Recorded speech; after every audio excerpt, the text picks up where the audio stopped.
संपन्न निर्णय कियो मति श्रुति पुराण इतिहास। भजने को दो सुगर है कह हरिदास।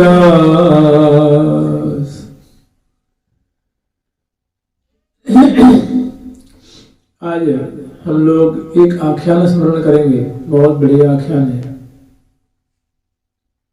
कि भक्त के जीवन में अगर प्रार्थना का बल है तो कुछ भी कर सकता है। आजकल के युग में हम लोगों ने क्या किया है, भगवत प्रार्थना बिल्कुल छोड़ के बैठ गए।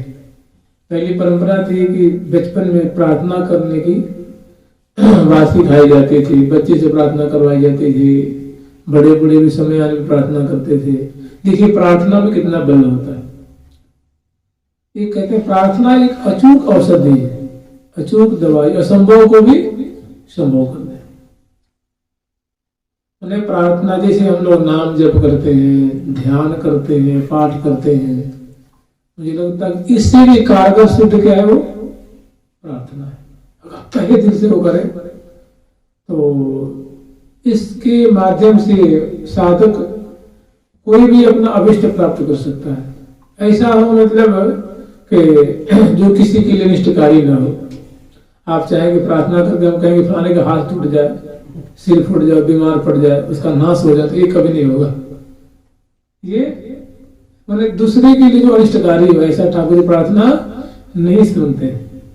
और जैसे आपके परमार्थ संबंधी हो कि हमें आपका दर्शन मिले, आपके नाम में रुचि हो, आप मेरा स्वरूप देखे, आपका स्वरूप देखे, आपके धाम की स्मृति हो, मुझे भजन में लगन लग जाए, हमारे दोष धीरे धीरे नाश हो जाए, हमारे अध्यात्म में विशेष उन्नति हो, हमें किसी महापुरुष का दर्शन हो, हमें फलाने का दर्शन हो, तो ये सब बातें जो बहुत अच्छी बात है, ये प्रार्थना मात्र से कुछ भी संभव हो सकता है। एक छोटी सी बात है, जानते हैं कब की है?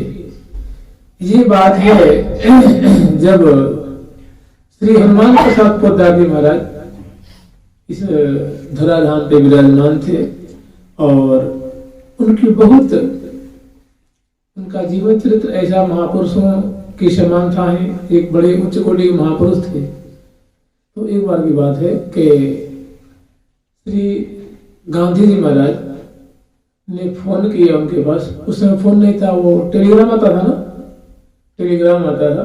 उनके पास टेलीग्राम आया कि उनके पुत्र थे, श्री गांधी जी के पुत्र थे,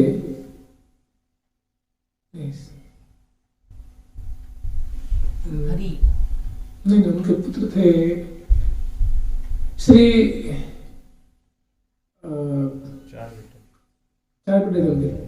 एक तो कृष्णचंद्र गांधी थे और उसमें से मतलब उसमें उनके कुछ ऐसे पुत्र थे, उनके थे या मालवीय जी के थे, मुझे याद नहीं है, अब थोड़ी विस्मृति से हो रही है। श्री मालवीय जी थे, उनके पुत्र थे, उनका नाम था राधाकांत।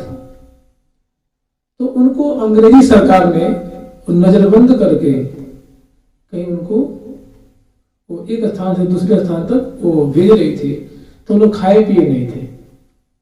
सरकार ने ऐसे उनको सबको जैसे हथकड़ी लगा कर नहीं और ट्रेन में उनको सबको भेज दिया।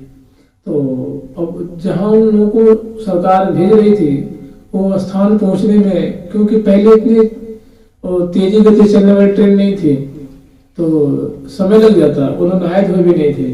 तो टेलीग्राम आया भाई जी के पास कि भाई हनुमान प्रसाद पोद्दार जी, हमारे बेटे राधाकांत और उनके संग में 10, 12, 15 लड़के और हैं, उनको अंग्रेजी सरकार कहीं भेज रही है, तो वो सब ना तो नहाए हुए ना तो धोए हुए। तो उनके गोरखपुर जब ट्रेन आकर रुकेगी तो कुछ उनको भोजन करा देना, 5-10 मिनट के लिए रुकेगी तो उस समय आप भोजन करा देना। अब जानती है कई की बात है, एकदम जैसे वो ट्रेन और पटरी पे आने वाली है कितनी देर में, 10 मिनट, 15 मिनट, 20 मिनट, आधा घंटा में, तो टेलीग्राम हो जाए भाई कह रही ऐसी मुझे आज्ञा मिली है इतने बड़े महापुरुष हैं, अब इससे हम कर भी क्या सकते हैं? अब इतने आदमी की रोटी सब्जी इतनी जल्दी नहीं बन पाएगी ना। फिर यहाँ से लेके जाना स्टेशन पे, वहां फिर तो उसी समय क्या होता है, देखिए उन्हें झट थोड़ा सा ठाकुर जी की ओर मन को केंद्रित किया। ही ठाकुर इतने बड़े महापुरुष हैं, हमें कितना भरोसा करके हमें एक आज्ञा दे रहे हैं, आप ये जानो। ठाकुर जी को याद किया, उतने देर में जाते उतने समय क्या होता है, अभी बस ये 1-2-4 मिनट हुई होगी, इसमें समय मात्र इतना ही व्यतीत हुआ होगा, तब तक एक जाने पहचाने से कोई आदमी हो, ऐसी बात नहीं है, एक कोई ऐसा आदमी है तांगे पर पूरी जलेबी और सब्जी लाद के ले गया और श्री हनुमान प्रसाद प्रसाद जी महाराज के दरवाजे पे आ गए। भाई जी कहाँ है, भाई जी कहाँ है? तो किसी ने पूछा क्या बात है, तो नहीं उनको मुझे जल्दी उनसे मिलाओ। तो निकले, बोले हाँ भैया कहाँ बात है, कौन सा ऐसा कोई कार्य है कि कोई जरूरी कार्य है, क्या बात है? तो कहा ऐसी बात है महाराज, हमारे यहाँ कोई कार्यक्रम था, उसमें क्या कि कार्यक्रम होने के बाद इतनी पूरी सब्जी और जलेबी बच गई थी, तो सोचा गया कि भाई ये कहाँ दिया जाए। तो मन में आया कि हनुमान प्रसाद पोद्दार जी के पास चलो पहुंचा देते हैं, ठीक है, इनको चलो पहुंचा देते हैं। उन्होंने कहा हाँ मुझे तो बहुत जरूरी थी, लेकिन यहाँ नहीं, वो जहाँ रहते थे वहां तांगा मिलना भी मुश्किल था। उन्होंने कहा एक काम करो, जल्दी से अपने किसी आदमी को कि स्वयं बैठे उस तांगे पे, झट स्टेशन पहुंच गए। जैसे ही वहां स्टेशन में पहुंचे और सामान को उतारे, तब तक वो गाड़ी आकर के लगी, उन लोगों को भर पेट उन्हें खिलाया और खिला करके ठाकुर जी को धन्यवाद दिया। हे ठाकुर, ऐसा भी होता है क्या? देखिए ये कोई सतयुग की बात नहीं है, कोई त्रेता युग की बात नहीं है, कोई द्वापर युग की बात नहीं है, ये अभी की और कोई 1000 वर्ष पहले की बात नहीं है। मुश्किल से हम समझते हैं 1971 में श्री हनुमान प्रसाद पोद्दार जी महाराज जी का धाम वास हुआ है, और उससे मुश्किल से 20 साल पहले की बात होगी, 30 साल पहले की बात होगी, मैं लगभग 70 साल पहले की बात होगी लगभग। तो ठाकुर जी अपने भक्तों की बस एक बार के महाराज जी को सुनाए थे। हम लोग पहले हम तरास मंदिर के क्षेत्र में रहते थे, तरास मंदिर में, तो उस तरास मंदिर में एक महात्मा रहते थे जिनका शरीर बंगाल का था। तो वो एक शर्मा जी थे, उनकी पत्नी जो थी उस महात्मा में बहुत श्रद्धा रखते थे, और वो भजन के स्तर पे वो लगभग 3 लाख नाम जाप करते थे। और चूंकि उनका शरीर बंगाल का था, तो वो उनको एक पान खाने की आदत थी, तांबुल होता ना तांबुल, तो वो दिन भर में कितनी बार वो पान खाया करते थे और अन्न नहीं खाते थे, दूध पीते थे, एकदम वृद्ध हो गए थे। तो मैंने ये आज की बात भी नहीं है, कम से कम 30-35 साल की बात ये भी लगभग हो गई। मैंने जब इस धराधाम पर महात्मा थे, जो घटना मैं सुनाऊंगा, वो घटना कम से कम आज से 70-80 साल पहले की बात होगी, लेकिन ऐसी अनहोनी घटना जिसको सुन के बड़ा आप लोग आश्चर्य पड़ जाएंगे। तो ये बहुत बाद की बात है, कि मतलब उनकी वृद्धावस्था की बात हमने सुनाई आपको। तो वो महात्मा क्यों बने, साधु क्यों बन गए, वो इसके पीछे एक घटना घटी थी। उस समय जब अंग्रेजी सरकार, ये जो हुकूमत थी भारत पे, अंग्रेजी हुकूमत थी, उस समय वो ब्रिटिश फौज में किसी अच्छे ओहदे पे थे, वो बड़े आर्मी में कोई बहुत बड़े ऑफिसर थे। लेकिन आप जानते हैं ना, वो जो अंग्रेज लोग थे, भारतीयों से अगर थोड़ी सी त्रुटि हो जाती ना, तो उनको बहुत कड़ी से कड़ी उनको सजा देते, बहुत भीषण दंड देते थे। माने कैसे भी उनका मतलब ये था कि हमारे जो जूती के नीचे रहने वाली धूल है, वो कभी हमारे पैरों पे न पड़ जाए। उनको मैंने तनी पनपने नहीं देते थे उनको। तो क्या बड़ी वो सतर्कता से, सावधानी से अपने कर्तव्य का निर्वाह करते थे। लेकिन खुदा न खास्ते कहते हमारे भगवान की कोई ऐसी लीला थी, एक ऐसी घटना घटी कि उनसे किसी सेवा कार्य में त्रुटि हो गई। वो त्रुटि कोई बहुत भीषण नहीं थी, बहुत उसे सरकार को घाटा लगा हो, कोई हानि हो गई हो, ऐसी बात नहीं थी। मामूली गलती के कारण अंग्रेजी सरकार ने उनको काले पानी की सजा दे दी। काले पानी से समझते हैं ना, कितने दुखद। तो बहुत उन्होंने मनोहार किया, हाथ जोड़ा, लेकिन फिर भी अंग्रेजों ने माना नहीं और उनको क्या किया, जहाज पे बैठा लिया। जहाज पे बैठा करके, और कहते हैं जो अंडमान निकोबार है ना, वहां जो टापू है, जो चारों तरफ समुद्र है और बीच में वो छोटा सा एक टापू है, तो वहां या तो काल कोठरी की सजा दी जाती थी या तो अंडमान निकोबार में उनको काले पानी की सजा दी जाती थी। यहाँ से लौट के आना कोई बिरला ही ऐसा होता नहीं, तो अधिकांश तो 100 में 91 तो पधारी जाते थे। 9 ही उस जेल सजा काट के आ पाते थे, नहीं तो नहीं आ पाते थे। तो ऐसी भीषण सजा उनको दी जाती थी। पहनने के लिए नारियल की जो धागों से जो बनी होती है ऐसे वस्त्र दिए जाते थे। भरपेट भोजन नहीं मिलता था, चक्की पिसवाया जाता था, अंधेरे कोठरी में रखा जाता था, और बड़ी भीषण सजा, कोड़े की मार, लात की मार, घुस्से की मार, ये तो सामान्य बात थी।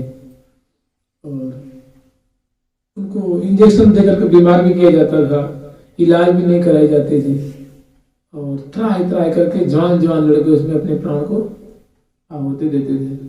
तो उसमें क्या हुआ, उनको क्या किया, थोड़ी सी उनसे गलती हो गई तो बहुत उन्होंने मनोहार किया, क्षमा याचना भी की कि आज के बाद इसकी कोई त्रुटि नहीं होगी। उन लोगों ने बिल्कुल सुनवाई नहीं की और उस टापू में ले जाकर के, और उनको जहाज बहुत नीचे जमीन से मान लो 20 फीट की दूरी पे, ऊंचाई पे, या 30 फीट की ऊंचाई पे जहाज मंडराने लगा, और उस रास्ता के द्वारा उनको रास्ता लटका दूंगा उस पर उतार दिया।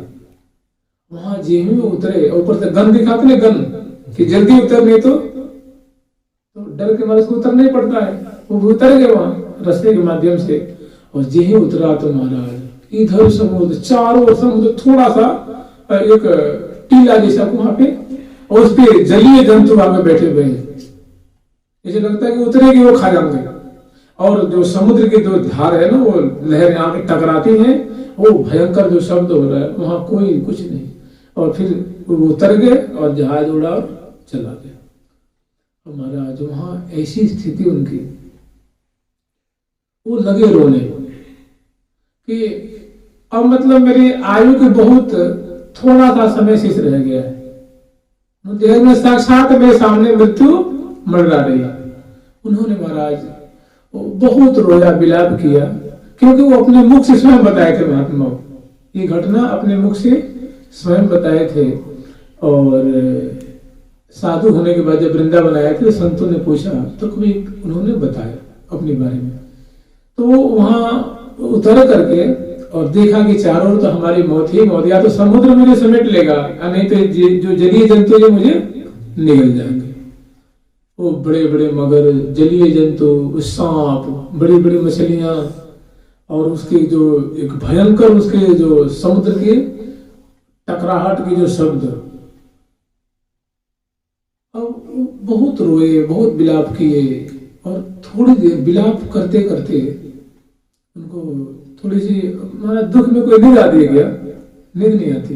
वहां तो तहे दिल से उन्होंने प्रार्थना की, ठाकुर जी हाथ जोड़ के, हे कृष्णचंद्र भगवान, अगर आप मेरे को इस मृत्यु के मुख से निकाल देंगे, अगर आप मेरे को इस मृत्यु के मुख से निकाल देंगे, तो मैं आपको एकदम सत्य सत्य वचन देता हूँ कि अगर आपने मुझे निकाल दिया, क्योंकि आप असंभव को भी संभव कर देने वाले हैं, आपके लिए कुछ भी नहीं है।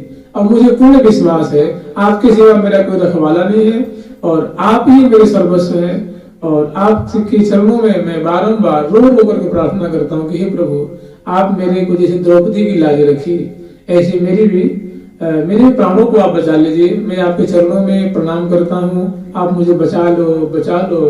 ऐसे रोते रोते प्रार्थना करते रहे। और उन्होंने कहा कि हे प्रभु, अगर आप मुझे बचा लेते हैं तो मैं आपको वचन देता हूँ कि मैं यहां से जब निकलूंगा तो सीधे वृंदावन चला जाऊंगा और अपनी शेष आयु को मैं साधु बनकर साधु हो जाऊंगा और आपका भजन करते करते शेष आयु को मैं बिता दूंगा। मैंने अब आज के बाद अगर आपने मुझे बचा लिया तो ये जिंदगी आपके हवाले है, पूरा श्वास श्वास जो है मैं आपके चरणों में समर्पित कर दूंगा। आप लोग नहीं मानेंगे, ये घटना सुनने में आती है जहां तक ये पता नहीं कल्पित है कि कैसी है, लेकिन कथा जो भागवत कथा करते हैं वो लोग सुनाते हैं। एक बार जब सुदामा जी महाराज द्वारिका जा रहे थे तो बीच में समुद्र पड़ा। तूने सोचा कि अपने समुद्र पार कैसे करूं, तूने ठाकुर जी का ध्यान किया, ठाकुर जी पट उठा करके द्वारिका मैंने एक किनारे से दूसरे किनारे दिया, आंख बंद किया तो यहाँ आंख बंद किया और आंख खोला तो पल्ले बल बैठे हुए, कभी तुम यहाँ बैठा था, यहाँ कैसे नगर में कैसे आ गया। तो बिल्कुल ठीक ऐसी ही घटना घटी। वो प्रार्थना करते करते रुदन करते करते करते करते करते करते थोड़ी सी आंखें बंद हुई, तंद्रा तो नहीं कह सकता, लेकिन कुछ समय देह की सुधि नहीं रही। उतनी देर में पता न कौन सी शक्ति आई और चट उठा करके पल्ली किनारे कर देती है। ये कोई देखिए कोई 1000 वर्ष और 500 वर्ष पुरानी बात नहीं है। ये महाराज जी हमको की घटना सुनाए थे और वो महात्मा जानते हैं आज से 40-45 वर्ष पहले कोई दूरी पे नहीं, ये अली माधुरी के बगल में कहीं आसपास में आश्रम में रहते थे। पहले तरास मंदिर में रहते थे, तो तरास मंदिर में रहते रहते कुछ असुविधा हुई, फिर रमणदेती में आ गए थे। तो महाराज जी सुनाते थे कि सर अली माधुरी कुटी में रहते थे। उस समय अली माधुरी कुटी के रूप का थोड़े छोटे रूप में थी, मैंने 35-40 साल पहले की बात हुई लगभग। तो वो महात्मा कभी अपनी बात सुनाए थे कि मैं साधु क्यों हो गया। तो बताइए प्रार्थना से क्या हो सकता है, बताओ। वो मृत्यु के ग्रास में पड़ा हुआ मानो क्षण भर में देखो तो मृत्यु के मुख से निकल करके और एक अध्यात्म पथ का पथिक हो जाता है। तो उसमें कारण क्या बना, आर्त रुदन है, आर्त प्रार्थना ने क्षण भर में सब असंभव क्या कर दिया, संभव कर दिया। तो वो महात्मा यहाँ रहते थे और फिर वहां से चले। जब समुद्र किनारे पे ठाकुर जी ने निकाल करके वहां किनारे पे रख दिया और ठाकुर जी बहुत धन्यवाद हार बहुत साधु साधु कहा, ठाकुर जी की कृतज्ञता को ज्ञापन करते हुए अब वही से नाम जपते हुए और श्री धाम वृंदावन चले आए। वृंदावन में आकर के और पता न किसी से दीक्षा ली थी या नहीं ली थी, लेकिन वैसे गौड़ीय महात्मा थे, वो गौड़ीय संत थे, हरे कृष्ण महामंत्र जाप करते थे। और बाद में कभी संतों ने पूछा तो वो अपने बारे में कहीं बताए थे कि भाई ऐसी सी बात है। तो कभी बात पे बात चले तो महाराज ने कहा देख भाई प्रार्थना से क्या नहीं हो सकता। एक फलाने महात्मा अपनी गाथा ऐसे सुनाए थे। तो वो नाम जप करते थे और अन्न भी खाते थे। तो किसी ब्रजवासी ने उनको, एक शर्मा जी रहने वाले थे, उनकी पत्नी जो थी वो मंदिर में पूजा करने जाते थे। तो महात्मा जी को देखा तो उनको पता हिंदी में कैसे दया है। तो पूछा महाराज जी आप क्या खाते पीते हैं, कहाँ आप मधुगिरी क्यों नहीं जाते हैं। बोले कि ऐसी सी बात है। उन्होंने कहा महाराज जी वो मेरी तरफ से आप जितना दूध पी सकें आप दूध पीना, और जब तक हमारा ये शरीर रहेगा हम आपकी दूध की व्यवस्था करेंगे। तब से दूध की व्यवस्था हमने कर दी। और पान खाते तो 4-5 या कितने तरह के पान उनके पास ले जाकर रोज पहुंचा देती थी। और फिर वहां जब कुछ असुविधा होने लगी तो वो अली माधुरी कुटी में या अली माधुरी के आसपास में वो रहते थे। बहुत दिन पहले की बात ये नहीं होगी, देखिए प्रार्थना में कैसा चमत्कार है। प्रार्थना में बहुत अटूट बल है। प्रार्थना में एक देखिए प्रार्थना की एक और बात सुनाते हैं हम लोग। प्रार्थना में अगर विश्वास हो तो क्या हो सकता है। एक बार की बात है कि एक छोटा बच्चा था 8-10 साल का, और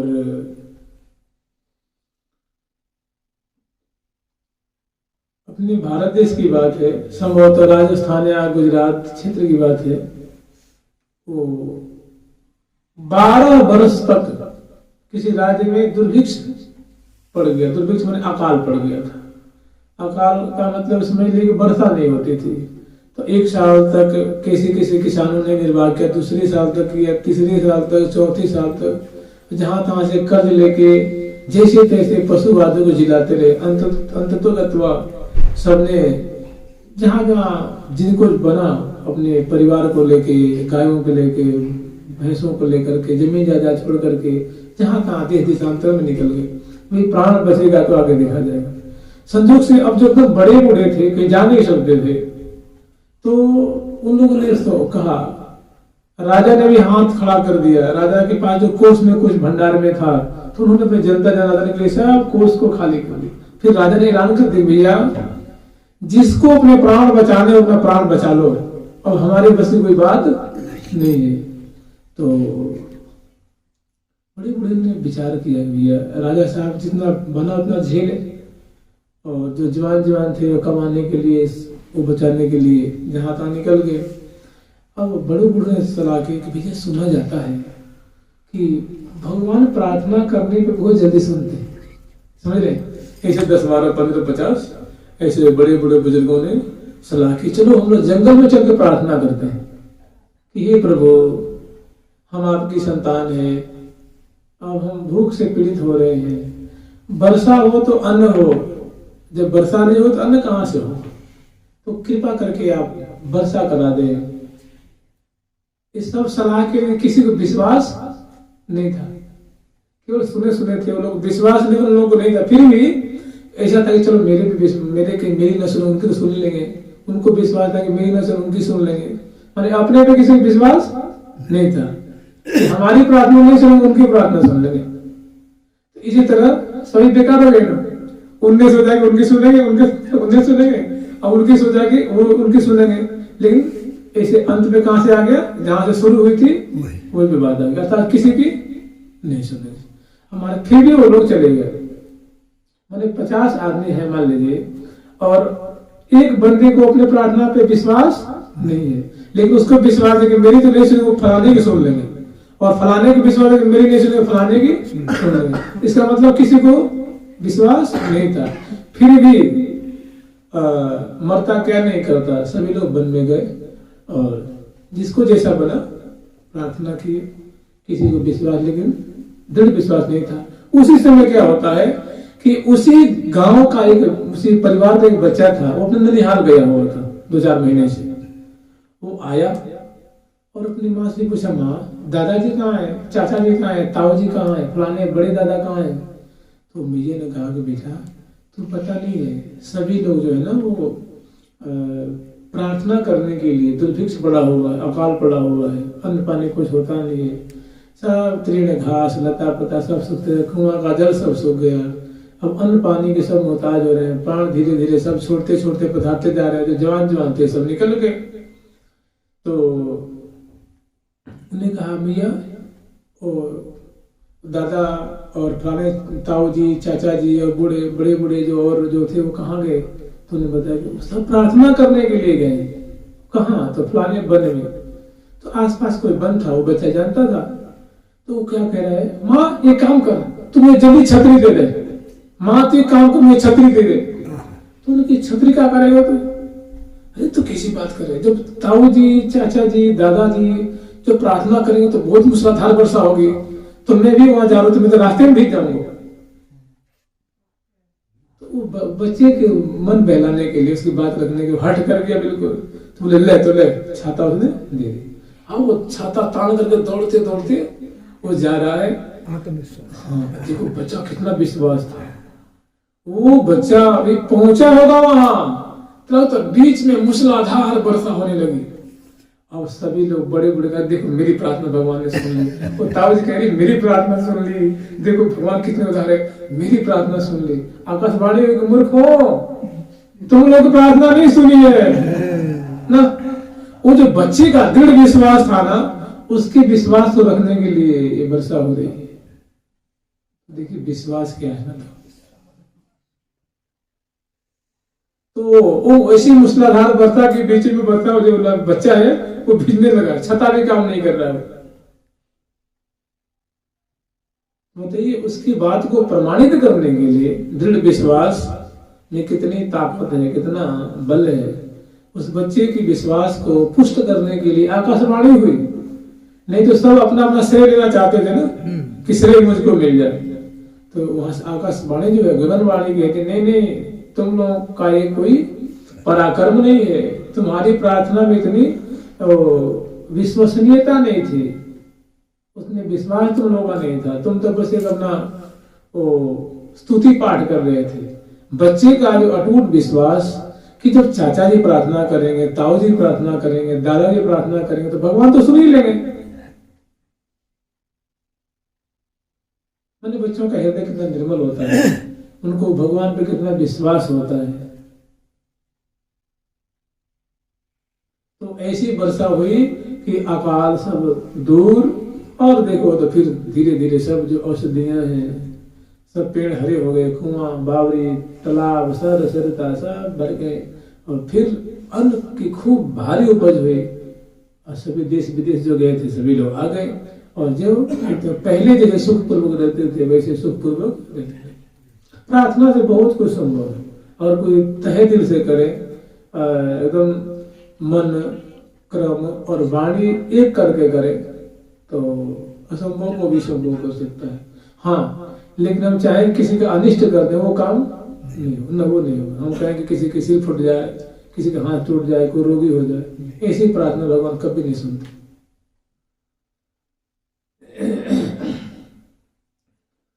जुगल सरकार की, लाडली लाल की, राधा रानी की जय जय श्री राधे।